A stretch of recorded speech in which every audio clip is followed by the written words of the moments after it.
Stop. As the ground team moves in, one of the divers does a runner. There's more to this catch than meets the eye. You got any power tucked down your shirt? Come on, guys. In the hills above Raglan, Ministry for Primary Industries Officer Graham is cracking down on illegal shellfish gathering in an area known for undersized power, and the message is clear. Don't take the power.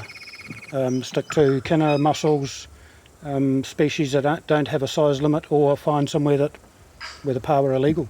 But temptation is too much for some, so surveillance teams are stationed around the bays, ready to relay information about suspicious activity back to Graham and his partner. Got a couple of scuba divers hunting around right in the shallows, and I mean shallow, like less than a metre deep. Diving in the area is allowed, but it's illegal to scuba dive for power, and Graham believes this could be happening right under his nose. Oh, he's got a power. Got two power. It's a simple law to let the power in deeper water reach maturity, but the man's next move is intriguing. He hands the power to a fisherman on the rocks. Just handed them over. No, you just cannot take power on scuba. You can't possess power with scuba. We're going to have a chat to them when they leave the dive site. It may be a minor offence, but Graham feels he needs to get to the bottom of this bizarre behaviour. Do you both know what the rules are when you're scuba diving, what you're allowed to take and what you're not allowed to take? Yeah, I know you're not allowed power. So how do you explain giving those two power to the person standing on the rock? Oh, it's just in those little rock pools there, like, oh. Obviously, you know I've been watching. Yeah. So I saw you wander over and hand them over. Yeah. So get dressed. Straight away, the man realises the error of his ways, and while it's no excuse, at least it appears that his heart was in the right place. Basically, I just thought I'd give them to the locals so that I see on us diving around their beach kind of thing. So that's basically all it was. But yeah, I know it's wrong. Yeah, I shouldn't. Yeah. All right. I'm quite happy to give you a warning in this instance. Yeah. You won't get another warning in the future if you're caught taking or possessing power on scuba. So. Pretty good result, good attitudes, straight up sort of a guy, so it could have been way worse. He could have taken dozens of power. As the men head off to refill their dive tanks, Graham spots a familiar face. Hey guys, can I see you before you go away?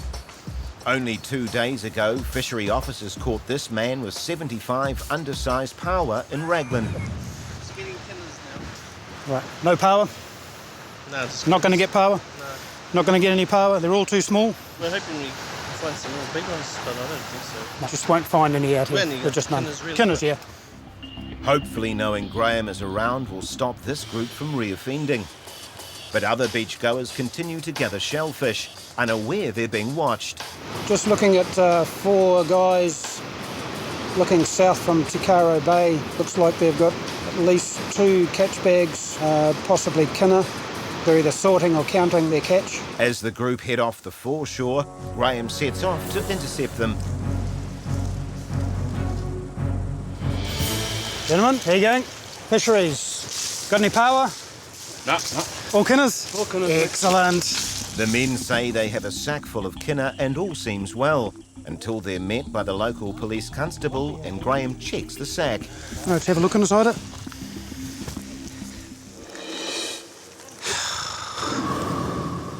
It's power, and Graham can see it's well over the daily limit of 10 per diver. Going on bailing tomorrow, mate. Did you get a permit? Nah, because we thought it was out of the region. Come on, guys. All right. All of you's diving, collecting into the sack? Or just you? All combined, I think, mate. All combined? All right. With a permit, the group could have gathered power of a specific size for the unveiling under customary fishing regulations. We just didn't have enough time to get one.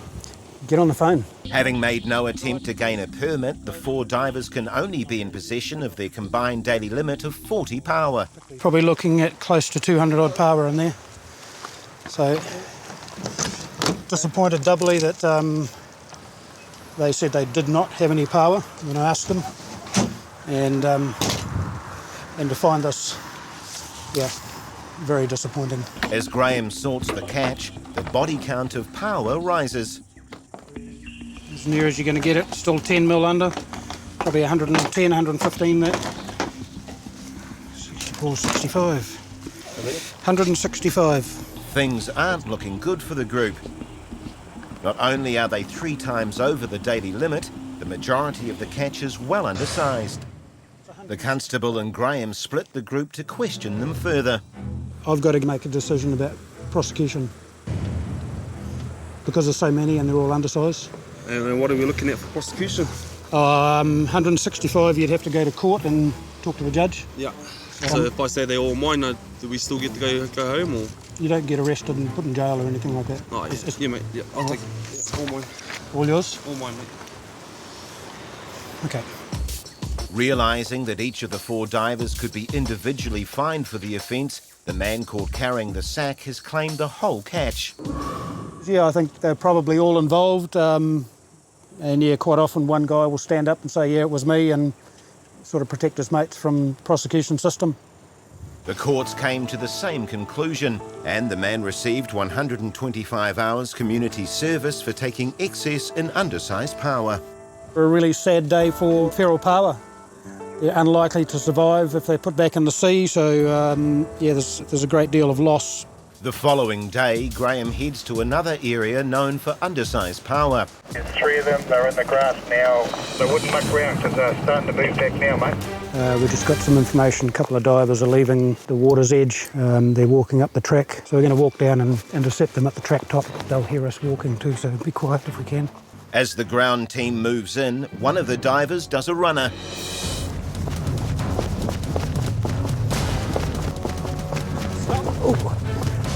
No running away, stay here. Stand still. All right, guys. What you been doing? We've been out diving. Yeah. Kinners. Got some kinners? Yeah. What else have you got? The powers. How many? A couple. Yeah. All righty. Shall we head on up the top and have a quick look, eh?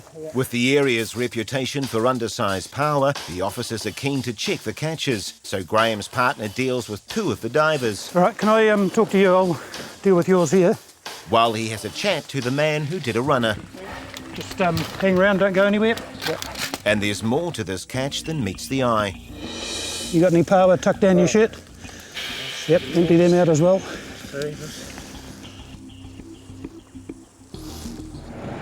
What's this, a pole? It's not a pole. Strange looking one. That's a yellowfoot power. Very strange, very rare. Yellowfoot power is normally found in Taranaki and rarely seen in this area. Different size measurement, 80mm is the minimum for those. So those are quite possibly very legal. It's a lucky find for the man, but that's the only good news, as the rest of his catch is the more common Blackfoot power. 15 ordinary power. Right, again, quick scan of them. Nothing looks legal. Average, see that's around about the biggest, 100 and 102. He's 5 power over his daily limit of 10, and not surprisingly for the area, they're all undersized. You ever spoken to fisheries before? You got history? He does know that the power here are all illegal. He's caught here before, and he now has another fine to pay. Repeat offenders, they're not learning. They're still continuing to target undersized species of powers. It's the same blatant disregard for the law from the other men who are found with over 3 times the daily limit.